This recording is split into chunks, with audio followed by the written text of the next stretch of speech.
Hey, I'm Nick DiMatteo, and welcome to video number 79 and audio season 4, episode 17 of Music is Not a Genre. Thank you for tuning in, and don't forget that you can support this podcast at patreon.com/musicisnotagenre, where you will also get exclusive video and audio. And you can also support it at anchor.fm/musicisnotagenre. That's where you get the audio-only version, which is distributed on Spotify, Apple, Google, and all of those good places. And as always, you can see most of what I do at my hub, youtube.com/Nick DiMatteo. Hello, how are you? It's been a couple of weeks, been some momentous things happening. For those of you watching a video, take a look at the new ring. I got married. And you want to know more about that, check me out on Patreon. I'll tell you all about it. And this week, so I guess as part of that, and also because this artist was part of the playlist mix that we made for the wedding, this is kind of an important artist for me. Those of you watching already know who it is. Audio, let me clue you in. The title of this week's podcast is Lenny Kravitz, Turning Tribute into Truth.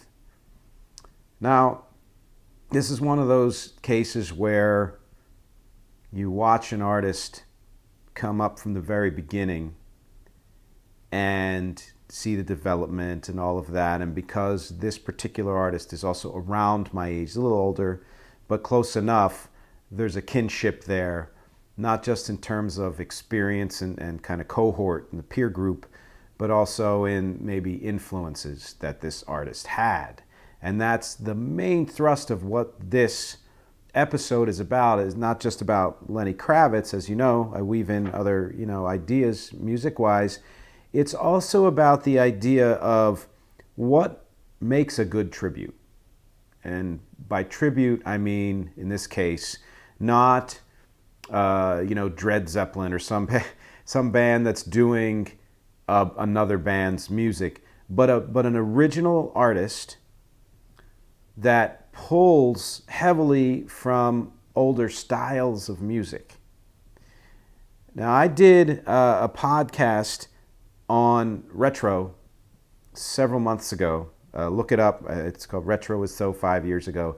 And I kind of talked about the different ways you can approach retro music and how some of it is strictly for nostalgia and others is kind of taking old ideas and putting them in a new context. And that's sort of what I'm getting at here, which is any music that you consider to have a flavor of older styles, strictly tribute, strictly, I love this kind of music, I'm going to mimic it, and or does it also somehow move the conversation forward, a phrase I like to say a lot, and incorporate those old styles in a way that recontextualizes them and kind of brings something new and fresh to the music world in general.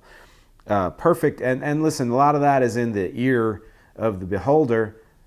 I can't make that judgment for you. Critics believe they can, and some do it well and some don't.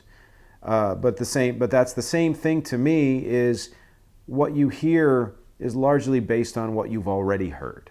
So you may judge this music based on the fact that you have never before, well, let's say, Lenny Kravitz comes out and you're a 15-year-old and or 10, whatever, and you never really heard the music that he pulled from. You would think, oh my God, this is amazing, it's new and fresh. If you grew up and were maybe 30, you might be a little resentful almost and say, whoa, this young dude is coming up and kind of stealing from the masters. In my case, it was kind of a dead on. I knew enough about the past, but also wasn't so entrenched in it that I thought that this was some kind of stealing. But I'm kind of getting ahead of myself here. Let me throw out some artist names to kind of illustrate how difficult it can be to make this judgment, to make the judgment of whether or not an artist is doing a tribute in a way that's just merely an echo. That's all they can do, or are they doing something new with it? Pharrell, Elephant Six, Bruno Mars, Dua Lipa, Laura Mvula, I believe that's how it's pronounced, Greta Van Fleet. So in each of these cases, if you know these artists, something was sparked in you. Either, talking about this idea of older music, either, oh wow, I love how they use certain sounds from that era, whatever era it is, and put it into their context and create something brand new, or wow, what a retread.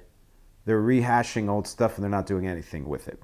If, since this is my podcast and, I want some conversation here, let me give you a little bit. So Pharrell, from way back, I've used this example before, has used a lot of 80s influenced sounds and production values, and early 90s.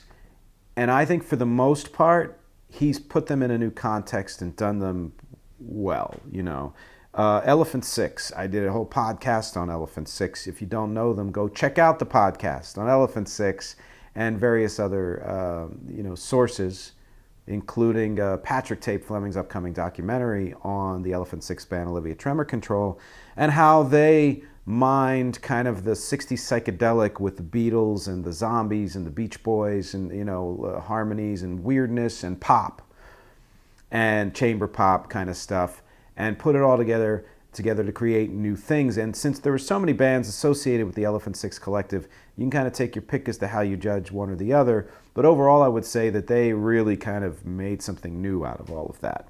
Bruno Mars, we had 24K Magic, I guess was the song that was in our wedding playlist.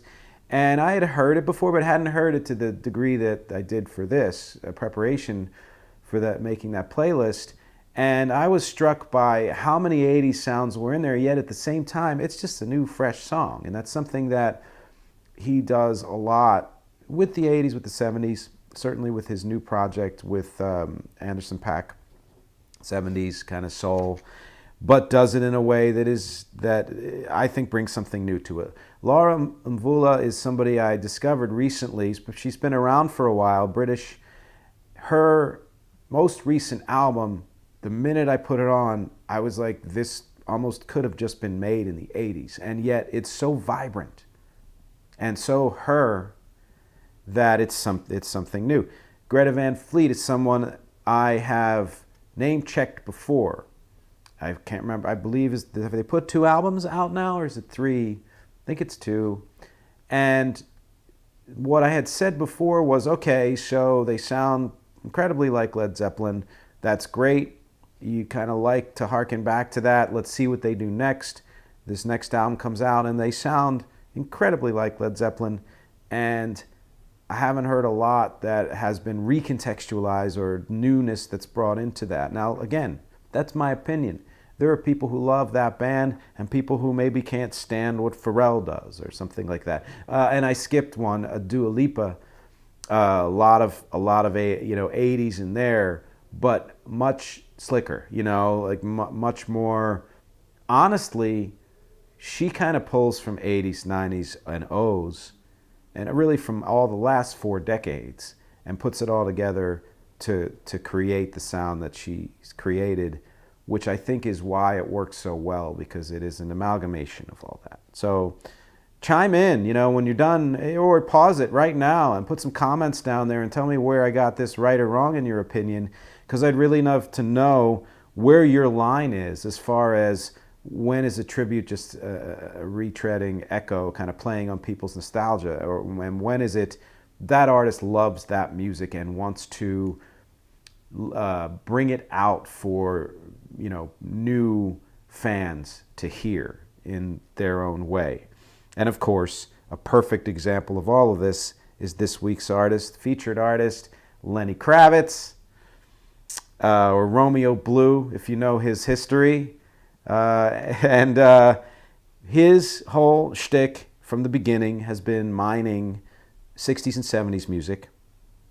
And from the beginning, critics were divided. Some thought that it was a fresh take on old music, weaving in funk and soul, kind of, more of a modern approach, and combining that with the 60s kind of pop and harmonies and little psychedelic rock and 70s harder rock.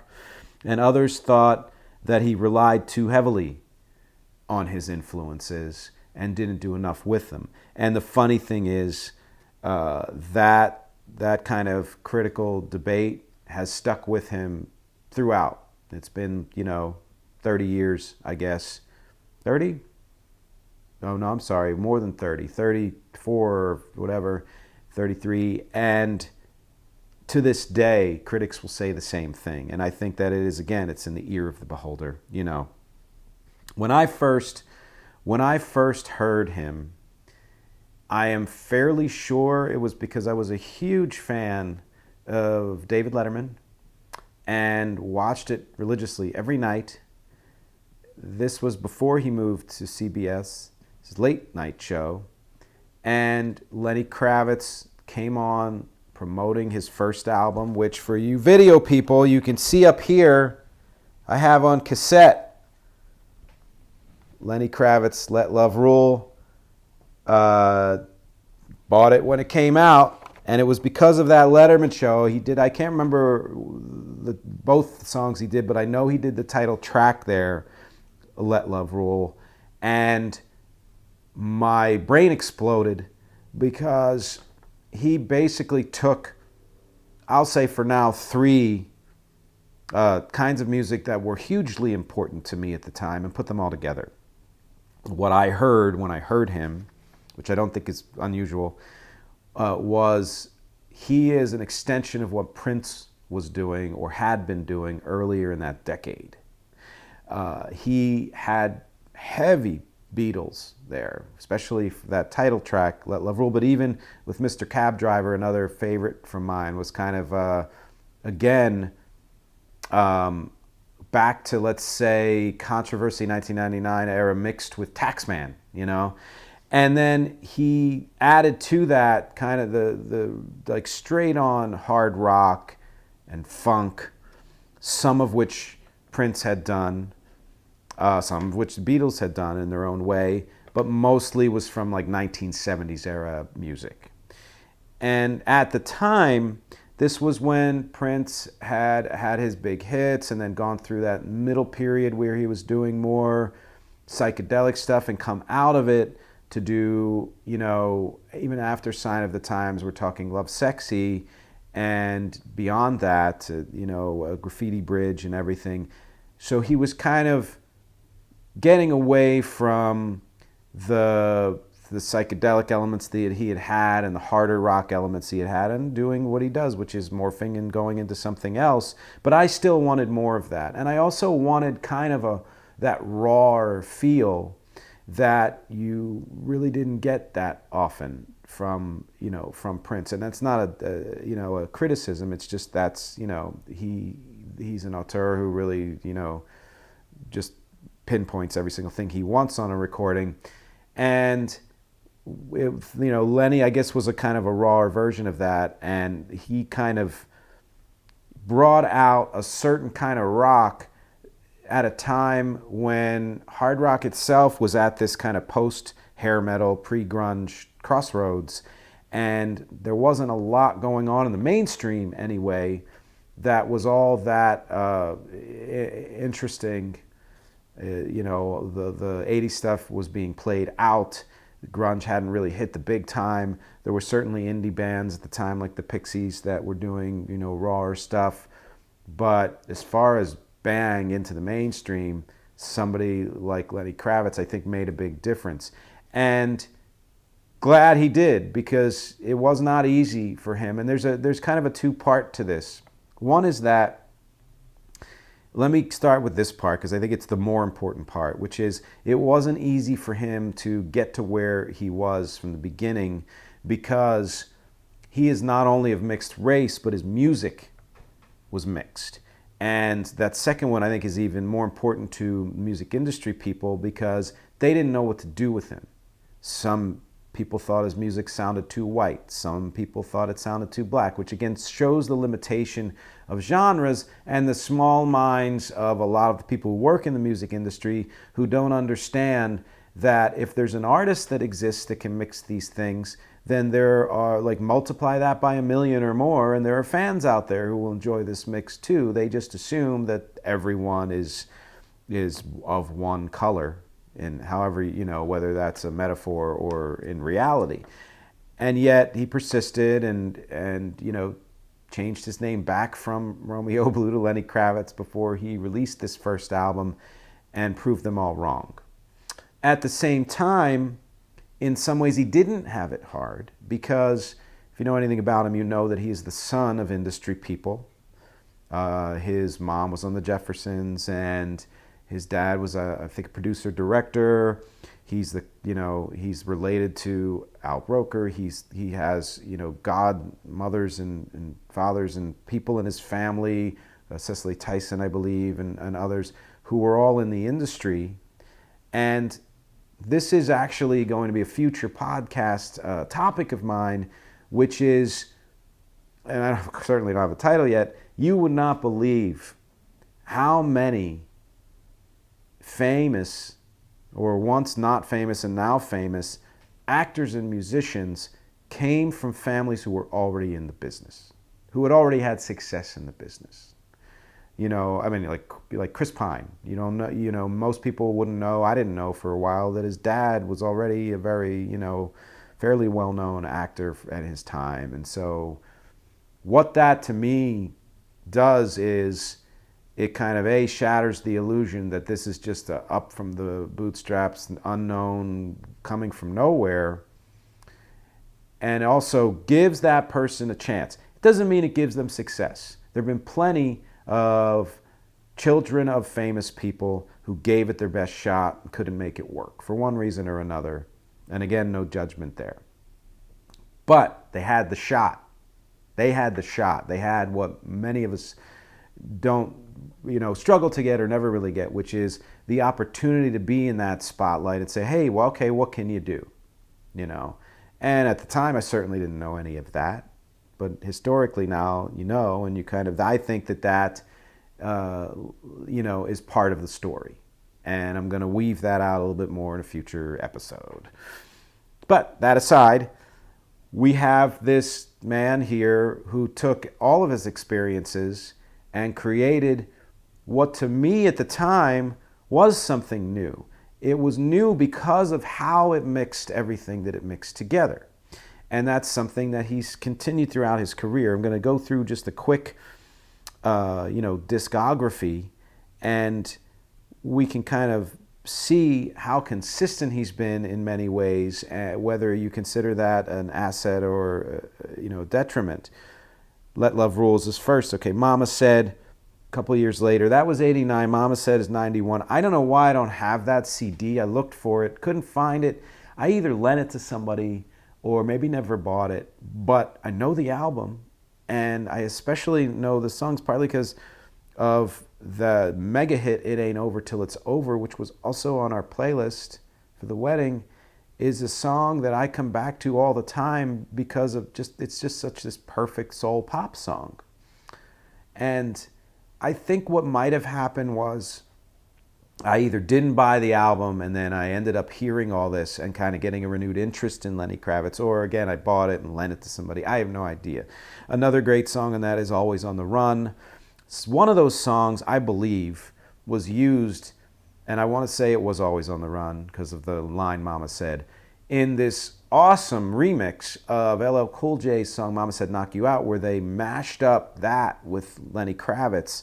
Look it up. It's called the Z-Trip mix or Z-Trip remix. Just look it up. Another one that was on the wedding playlist, and it's kind of pretty awesome how those two go together.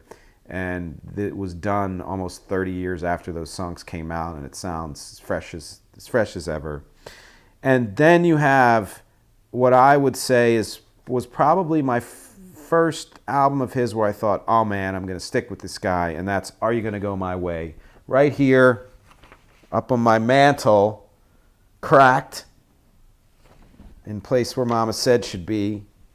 And of course there, the title track, my God, right? I mean, that to me was where he took that kind of hard rock and funk and said, okay, I'm gonna make some kind of mega anthem with it and really blow everybody out of the water. I like the song Believe because it has that kind of slow-paced, psychedelic, trippy thing, which doesn't always work. There are times where the slow-paced ballad rock anthem songs are too slow. There's not enough going on in there. But in this case, it was just the right mix. And Heaven Help, which was again kind of a soul rock song, awesome. Then he gets, and it's just like an every 2-year thing up to this point, 89, 91, 93, and then you have Circus right here, 95, which I thought, I'll be honest, was sort of a retread of the previous album, and even though it had some good stuff on it, I felt as though, oh man, I hope that the next time around he throws something else in here, because you can mine the same material over and over and make a whole career out of it, but I'm always of a mind that a vibrant artist who has control of their own career should always be looking for something else to throw in there. And I often wonder about certain artists, because you'll follow an artist for decades, and and I'm talking about artists like Lenny Kravitz, like U2, who are always striving to put out new material. And I did a podcast on this before too. And sometimes you'll listen and wonder, have they checked in with new music at any point in the last 10, 20 years? I'm not saying you have to. A lot of artists don't care, and that's fine for them. But my personal taste and opinion is, if you want to be a modern contemporary artist and reach people, that you should be in touch with what's going on in some way. And so I often wonder, well, I feel like Lenny's a special case where he kind of floats in and out of that, where he is in and out of touch with what's going on because he's following his muse, and he's got, his life, and he's often on an island or, somewhere kind of doing his thing, and then often re-engages with the world and does something else. I think Circus was an example where that could have been it, like, okay, Rock and Roll is Dead, great song, other good stuff there, quality album in general, but didn't bring much new to the table. But then you have right over there on the left, 5. Is that the left? Well, yeah, I guess if you're looking, it's the left. 5, and that came out in 98. It took an extra year to release it, and this was at a time where he was not really, he had been out of the spotlight because Circus wasn't as mega of a hit as Are You Gonna Go My Way or Mama Said, or even Let Love Rule. And, he brought in things that I think somebody who is only mining the 60s and 70s wouldn't normally bring in. He brought in a lot of electronica, which I really appreciated, because it added a new element, a new dimension to what he was doing.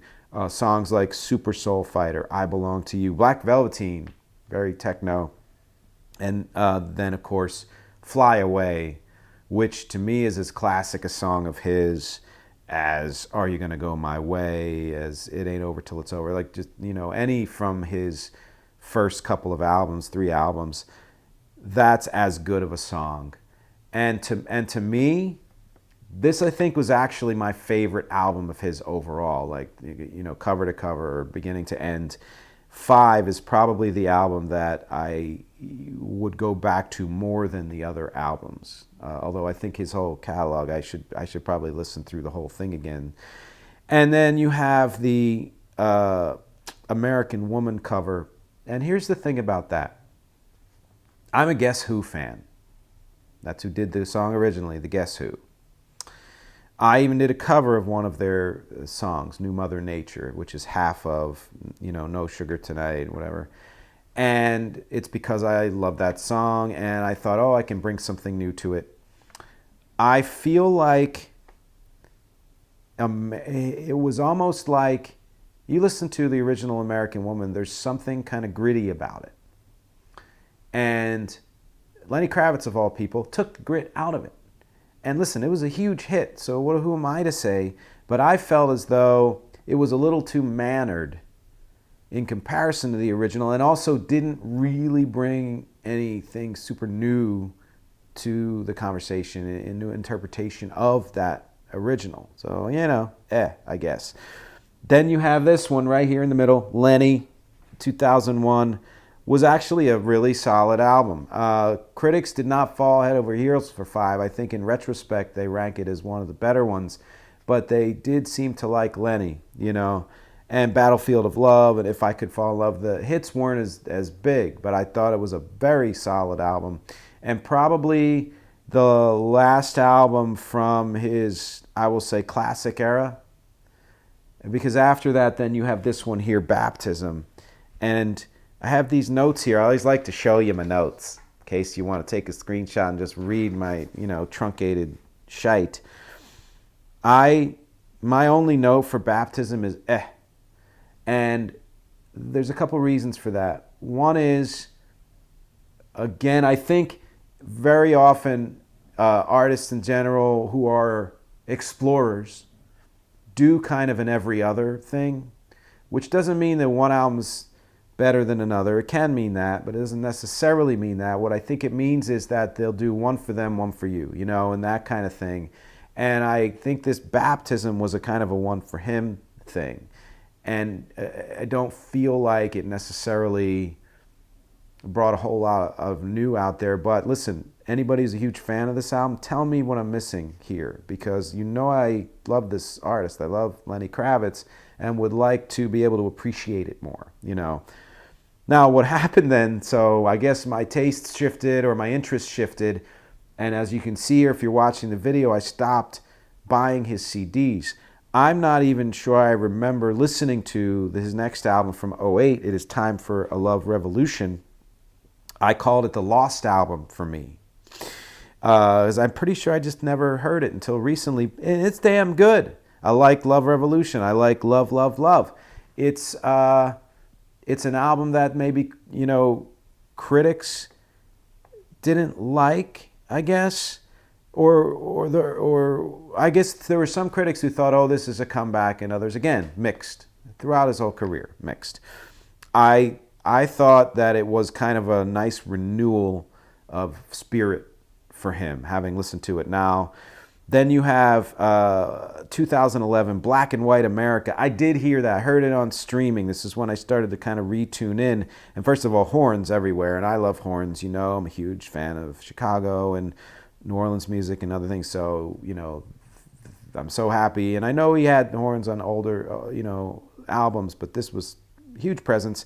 And I think this would even, to me, be more of a revival than the album before in energy.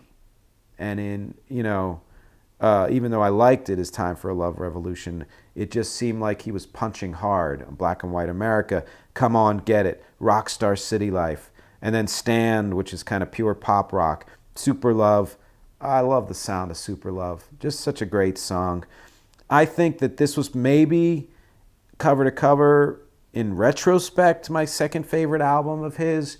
It's like 5 for me, but it's even more of a synthesis of everything he's done. So 5 was almost like, let me shoot off here and do more electronic stuff, but throw in like a Fly Away and An American Woman.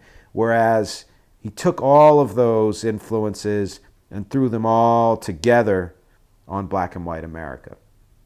And then you have, what to me is an album that has interested me more recently, that I really kind of want to listen to through and through, from 2014, called Strut.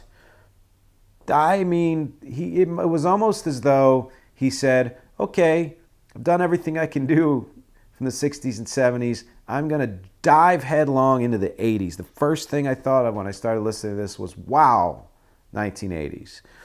Not a unique thing. The 80s sounds have been creeping into music for decade and a half before then. But the fact that he did it is showing, like, no, I don't just do just these one or two things. The song Sex, I'm a Believer. His cover of Ooh Baby Baby, pretty good. Again, a little better to me than the American Woman cover. Still didn't bring a ton new to it, but I love the choice because I love Smokey Robinson. And then his most recent album, Raise Vibration, from 2018. I like the song Low. I like I like the vibe on Low. I like the groove on Low. I like Ray's vibration. I like 5 More Days Till Summer is fun, you know, and I like that he throws these things in there. Again, there is a reminder throughout for me of Prince in a way. An overall pretty solid album, and I'm looking forward to what he does next.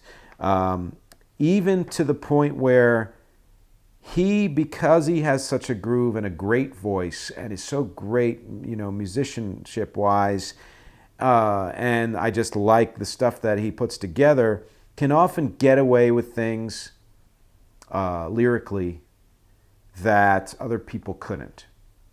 When you dive into kind of the love and hippie and psychedelic lyrics, you can get some amazing and great stuff, and you can also get some kind of lazy stuff like Love is Love and all of that. If the music is great, again, you can get away with it. I think Fly Away is a perfect example. If you read those lyrics on a page, you're like, oh, okay, super. But then you hear the song, and you're like, oh, yeah, truly super. And I think that he's one of those artists. Quick side note before I get into influence here on his daughter, Zoe.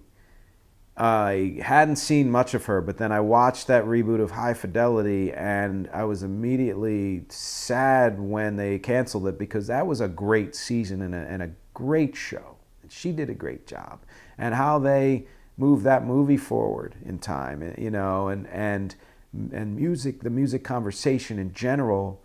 Any music geek out there, watch the series High Fidelity. I mean, I read the book, I saw the John Cusack and Jack Black film, and then I saw this series, and right now, you know, whatever, I prefer the series than even. This is partly because it's more contemporary, it's today, you know, it makes me feel more alive than retreads that don't move the conversation forward. That show was a perfect example of a tribute that moved the conversation forward. Yes, I grew up with him in a way, so he has influenced me tremendously. I've always loved that mix of hard rock and funk and pop and psychedelia, and I have used it many, many times, but I think most prominently, you listen to my very recent song, No Way Out for Me, from Rex Symphony for the Weird, and you'll be like, oh yeah, this guy likes Lenny Kravitz, you know? I mean, there's other stuff in there, but the way that I put together the harmonies and some of the backup vocals and even kind of the lead vocal itself, and certainly the guitar parts and how driving it is, but how funky it is, you're gonna hear tremendous Lenny Kravitz influence in that song. And as I've been doing, I'll keep doing, tune in, stay tuned through the end of this, and you'll hear the song right after that. So what do you think of Lenny Kravitz? Which side of the line do you fall on? Do you feel like he's just taking old ideas and kind of putting a new coat of paint on them? Or is he kind of mixing and remixing them and creating something new? Or is both? Is it sometimes both? Because an artist can be both. Are there other artists out there that when you hear their music, you have one of those responses? You either say, wow, I love how it reminds me of that era that I love, but does it in a new way. That happened to me with the first Block Party album. Reminded me of the early 80s post-punk, and yet it was so new. Or do you listen to that particular artist and tell me who it is and say, it's just whatever. They're just doing what somebody else did 20 years ago. I want to know how you interpret these things, how you judge these things, what you hear, what your ears hear, and what you think of any of this, because as always, my objectives here are music, conversation, and connection. Thank you for your time and for your support, and I will talk to you next week. Oh, without you,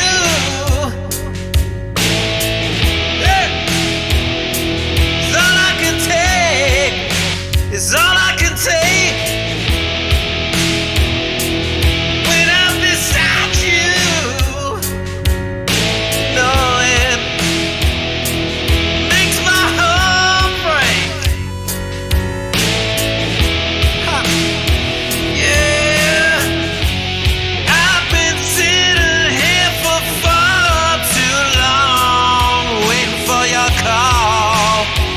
or text or something. Don't look like it's gonna happen. So, no way out. Oh, no way out. No way out.